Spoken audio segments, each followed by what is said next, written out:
All right, so at this moment, I'd like to bring Diane Baxter to the podium. Diane. Okay. Hello, everyone. My name's Diane Baxter. I'm the Division Director for the Bureau's Division of Federal Grant Programs. And I'm here today to give you an update and an overview of our federal sites program.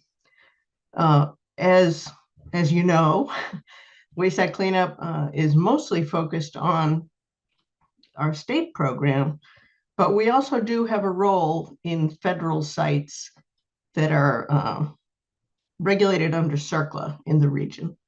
So those are the ones that I'll be talking about.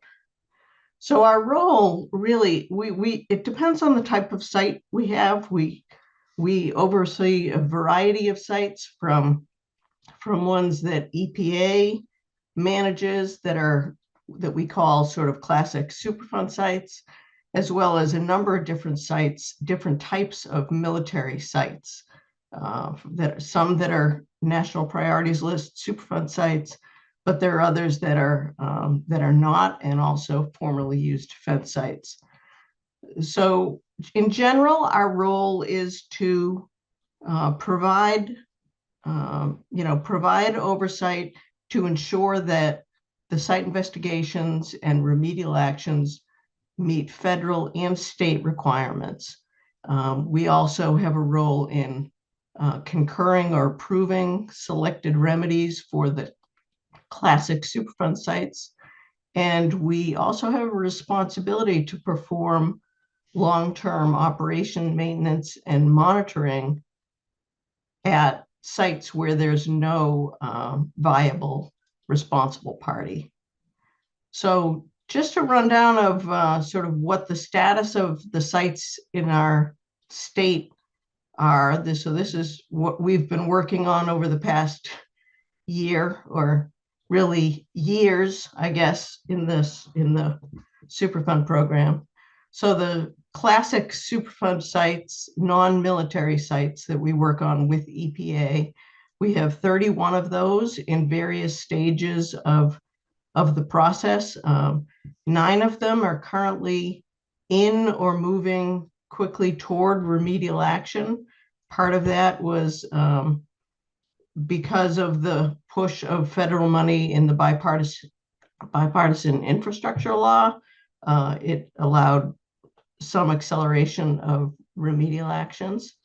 We have 3 sites where comprehensive remedial investigations and feasibility studies are ongoing to determine the extent of the problem and identify cleanup solutions.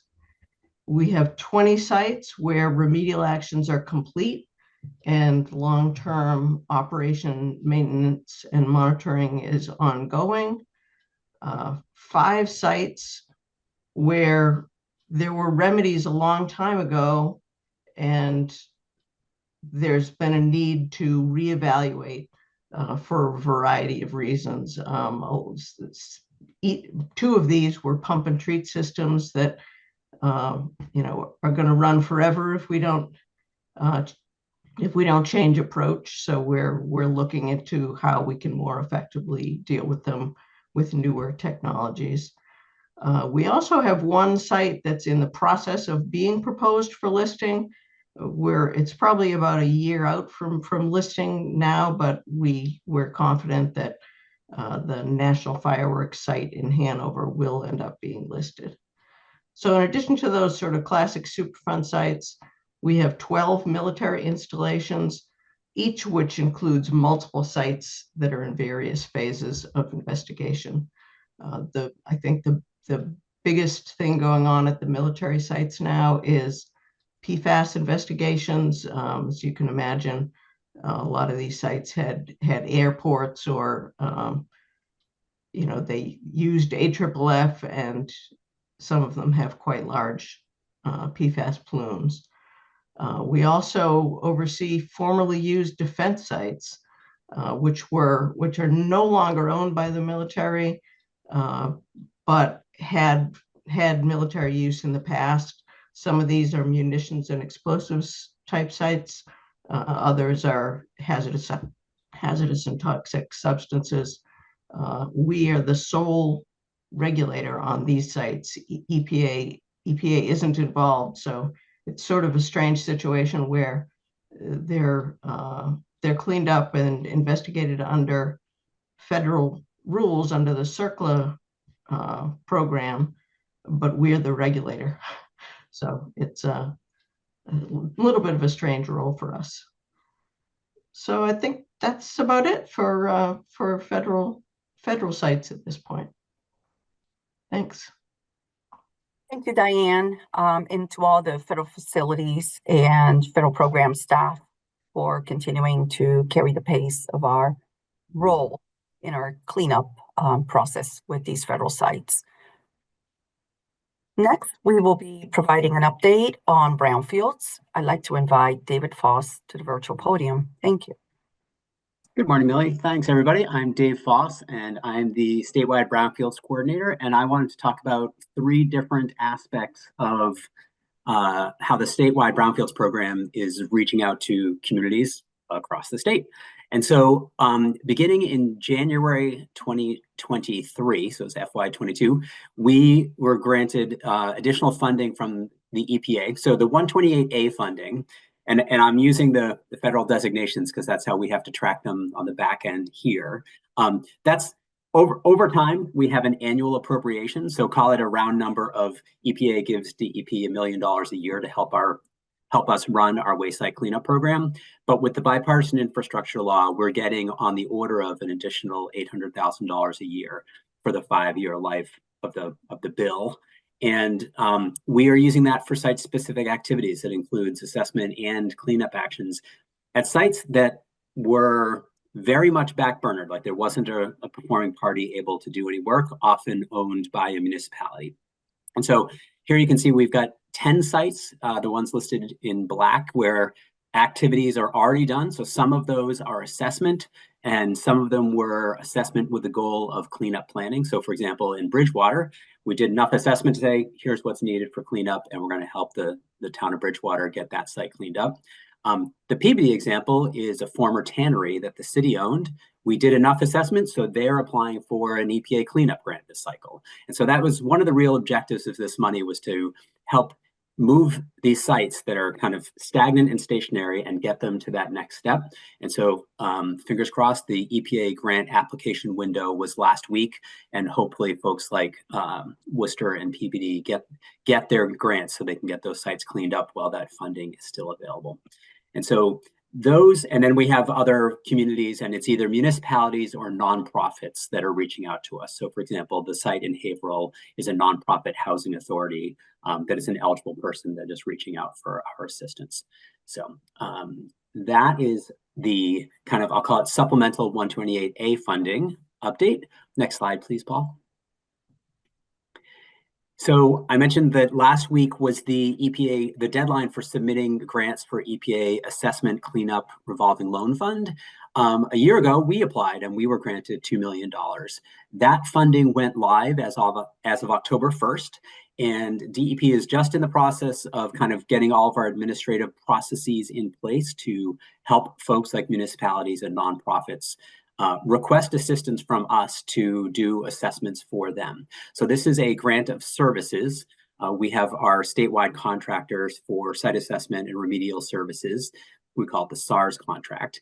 I've highlighted on the map the 4 communities that we included in our grant application. There's the first 4 that we're reaching out to and saying, hey, how do we take these priority sites and get them moving forward?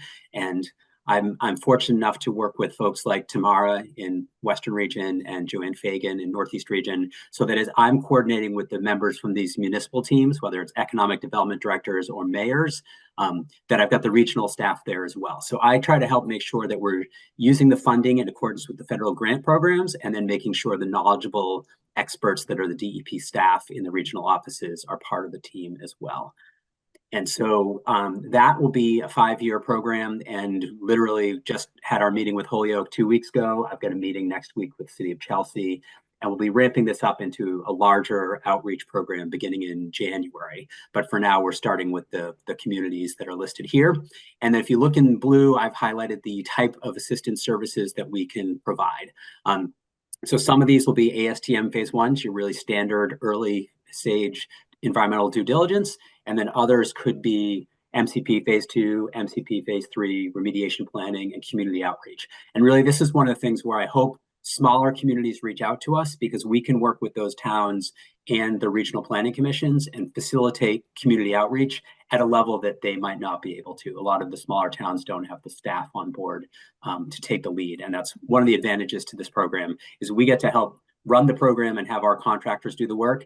And it's not putting a lot of burden on the town administrator or the town planner in some small town across the Commonwealth. And so anyway, that just began, and you'll be hearing more about this as I roll out Brownfields roundtables in the spring. That will be definitely something that I share and seek people's participation in. Next slide, please.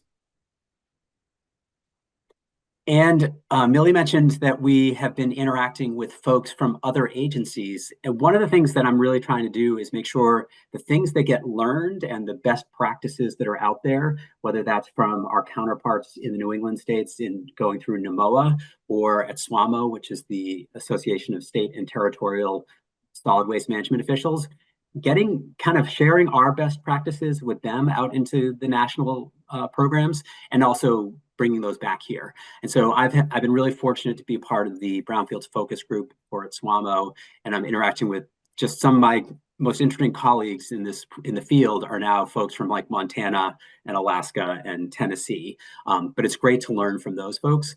The other thing I wanted to highlight is that we're getting calls and requests for meetings and requests for site-specific visits from across the Commonwealth. As I was looking through and trying to tally up the meetings that we've had this past year, we had over 30, and they're just really pleasantly dispersed across the state. There was no, it wasn't my intention to kind of go and say, hey, what have we done in Western and what have we done in Central Region? This is folks coming in and seeking support from us. And these are meetings that are kind of led from BWSC Boston. And again, I tag team in and bring the regional staff along. But we've had really good participation from across the Commonwealth. And I think some of that might tie into the Brownfields roundtables, where we coordinate with the regional planning commissions and really try to invite folks from all the municipalities. So they're kind of, they're recognizing there's an opportunity to start a line of communication with DEP. And then the last thing I'm doing is working with Abby Anderson on environmental justice outreach. And it's the same thing in those public meetings, really, and trying to work with Abby and Deneen Simpson and our EJ team to make sure that as we do those public meetings, we're incorporating smaller neighborhood groups and the affected stakeholders. So that's something that we're seeing getting a much stronger foothold in the past year. So thank you, Millie, and thank you, Paul. That's my update. Great, thank you, Dave. And for sure, I want to say that a lot of this work also depends on the great work from licensed site professionals and parties that are there to provide those specialized services, because clearly the cleanups are done through the auspices of our prioritized program, and clearly engaging and coordinating and providing any kind of technical assistance that gets us closer and basically moves the needle towards permanent solutions. So this is really one of those fortunate situations where we can work directly with LSPs and also receive the support from many Brownfield partners, both at the federal and the state level and the municipalities as well. So thank you, David, for just serving as a terrific ambassador for the Brownfields program, and to all our regional coordinators as well, and the deputy regional directors that so wholeheartedly support your work. Great. At this time, I'd like to introduce Brian Roden. Please come to the podium and provide us with your update regarding the world of EDP. Thanks, Millie. Well, good morning, everyone. We've updated the committee on data systems that we've been working on. There was a new data portal that went out there, a new file viewer. We have new forms. Everything seemed to be going great. And then we were informed by IT that they needed to update the backend file service that they use. We were told of that 2 weeks ago. and there would be minimal impact. Unfortunately, that didn't go as planned, and I would imagine some of you, I know a lot of our staff, were impacted. A lot of the documents, the links on searchable sites and file viewer didn't work last week, and you were getting various errors. Fortunately, we were able to work with IT, and I believe everything is now working correctly. I understand. I know it was disruptive to our staff, but everything seems to be working correctly now. I did want to point out, if you do see things that are not working, links on searchable sites or the file viewer or data issues, the best email to contact again is that bwsc.edep@mass.gov. That's on the file viewer. We're going to add that to searchable sites. That's kind of the best way for you folks to notify us, and then we can work with our IT staff and diagnose the problem and get it fixed quickly. So but hopefully everything's settled down now and everything's working well. But if there are issues, please contact that email address and let us know. Great, thank you, Brian. As a fine-tune point, I'd like to offer that clearly with this program specific, the 2020 program, MCP program, that depends on electronic uploading, whether it's to meet a deadline. If you or anybody is experiencing a situation where there was a missed deadline because there was inability to reach back to documents, or you were not able to upload, or there were some disruptions that might be attributable to this week of EDP disruption, I would really advise for you to contact me, contact Brian Roden, to make sure that we can look through the paperwork, the electronic paperwork, and see how we can ensure that there are no non-compliance issues that stem from this particular disruption. So again, on behalf of our program, our sincere apologies. We are in flux, just making sure that we optimize the system. And I do want to rest assured that we have all hands on deck when it comes to diagnosing problems and fixing problems. So please let us know if we need to have further conversations regarding any potential impacts that were not caused by you, may have been caused by us, and we need to go back and ensure that there is no consequence to the compliance of actions or any kind of reports that warranted uploading or reaching back. Thank you. Next, we will have, I believe, Kathy Kiley, our coordinator for the Emergency Planning and Response Program. Kathy. Good morning, everyone. Kathy Kiley, out of the Boston office, Emergency Planning and Response Coordinator. I'm just going to give a quick update reporting out on the emergency response activities. As you know, our regional offices all have ER staff, and I'll do a quick update on the MASPER program as well. That's the marine oil spill program, and I can report about that as well. So first, I just quickly, the department is continuing the AFFF Take Back program. As you know, we started it back in, I think it was in 2018, for focusing on the legacy foams, and we've expanded that to include the modern foams as well that have lower levels of PFAS. And through last week, on November 13th, we've collected over 400,000 pounds and over 47,000 gallons of foam that have been collected from 159 fire departments and facilities in Mass. And happy to report that 74 of those are also EJ communities, so we've been able to assist them. I would make sure you folks are aware, if any of your clients or know of a municipality that has foam or has questions about foam they may have, to please contact me. They can also contact the regional ER staff if as well, but they'll end up referring them to me. So either way, we can talk to them and hopefully provide some assistance to those communities as well. We continue also to support NEMA for disasters, like hurricanes, flooding, winter storms, as well as large-scale events like the marathon. The ESF-10, that's the Emergency Support Function Team. ESF-10 is hazardous materials and environmental protection. We work within that group. We also provide assistance through the Operations Support Branch during deployments. We also work with debris management and assessment, as well as a rapid damage assessment activities. This past springtime, we had some staff that were deployed to Hawaii as part of the EMAC deployment. EMAC is the Emergency Management Assistance Compact.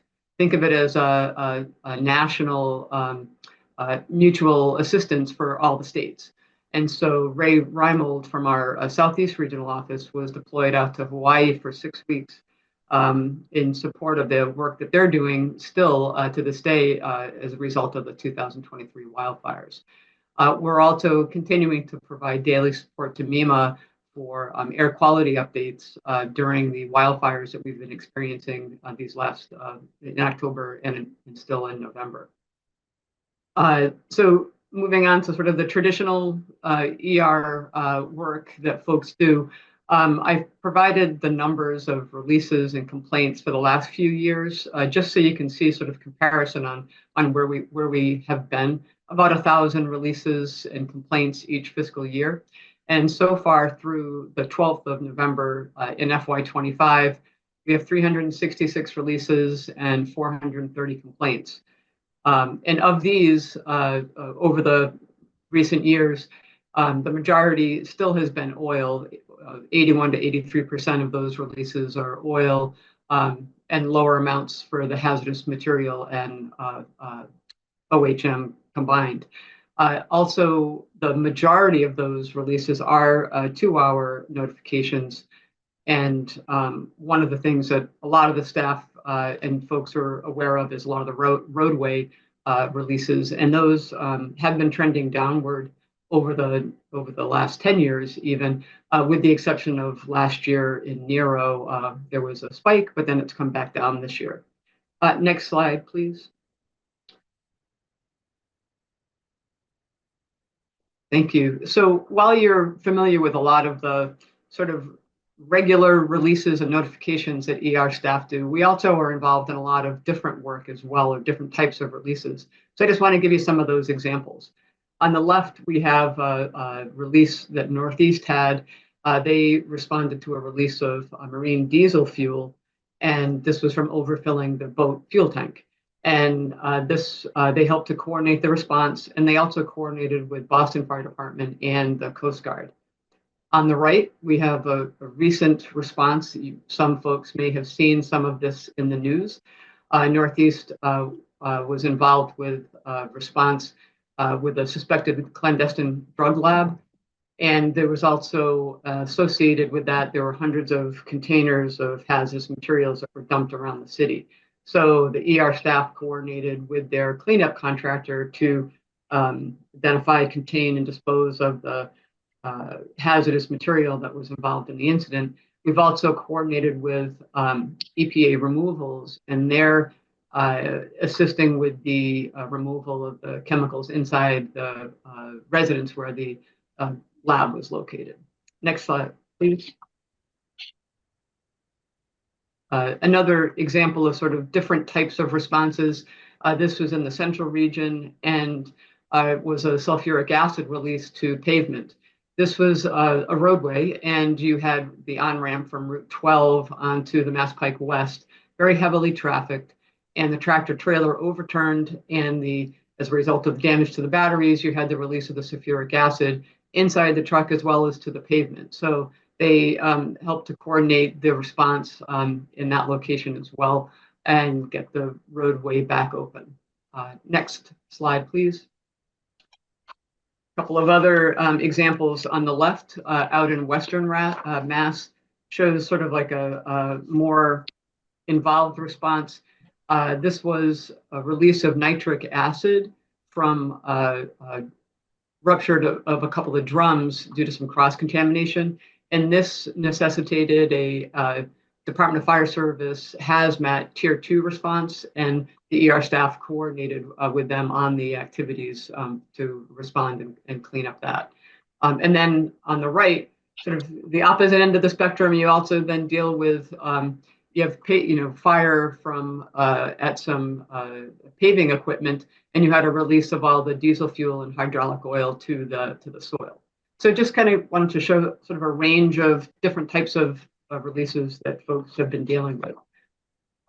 The MassDEP program, I wanted to also provide the website. Now, the website goes into obviously a lot more detail on the program, the equipment, the oil spill trailers, the climate resiliency work that's been done, the training exercises, the grant programs. And I just wanted to highlight some of these things, but I do wanted to make sure you had that website link. So I encourage you all to take a look at that. The Oil Spill Act also has an advisory committee, and that meeting is taking place next 2 weeks, on December 5th. There will be a hybrid option that's available, and that information will be posted on the website. I believe it'll be posted both under the regular DEP advisory committee spot, as well as on the MassDEP webpage as well. A couple things I wanted to highlight for what the some of the big activities that the program has done for communities this past year. The GRS first responder training and GRS testing exercises. GRS is the Geographic Response Strategy. These are essentially the plans that were developed to protect the sensitive coastal environments and resources from an oil spill. And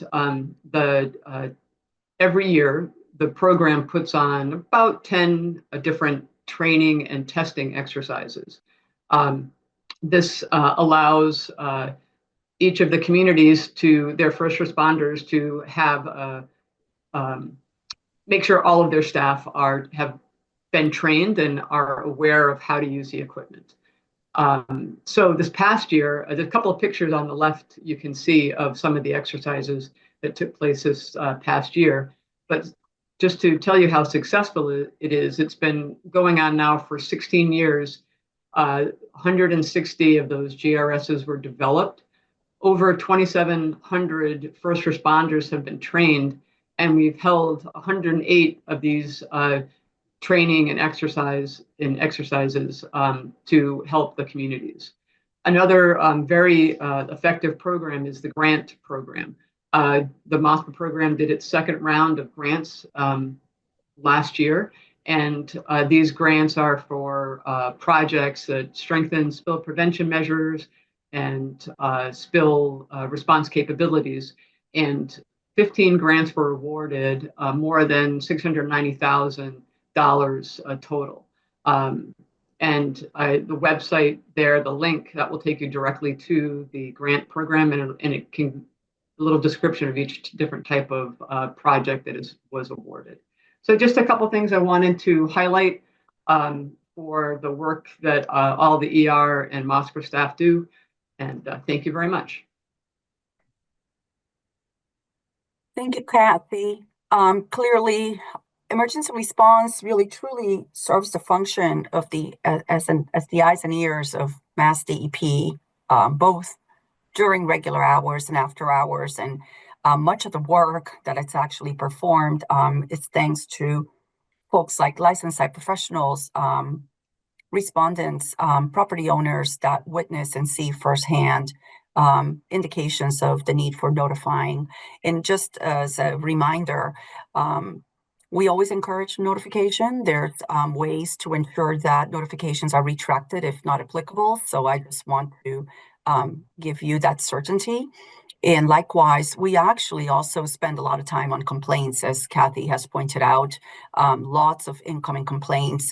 And therefore, these complaints are triaged and sent over to the appropriate programs. If, for example, is a excessive noise sound complaint, or, that would potentially trigger air quality regs that need to be in play, or wastewater, sewer overflows, things like that. We get all those, and part of the function is to ensure that they're going to the right places for resolution. So thank you very much to the regulated community, the practitioners that really help MassDEP to fulfill its mission of protection of human health and the environment through response to emergencies. And thank you, Kathy, for your great work and the great work of the regions. And I'm just putting the 24/7 notification number in the chat, just in case people don't have it. Fantastic. Thank you, Kathy. Very helpful.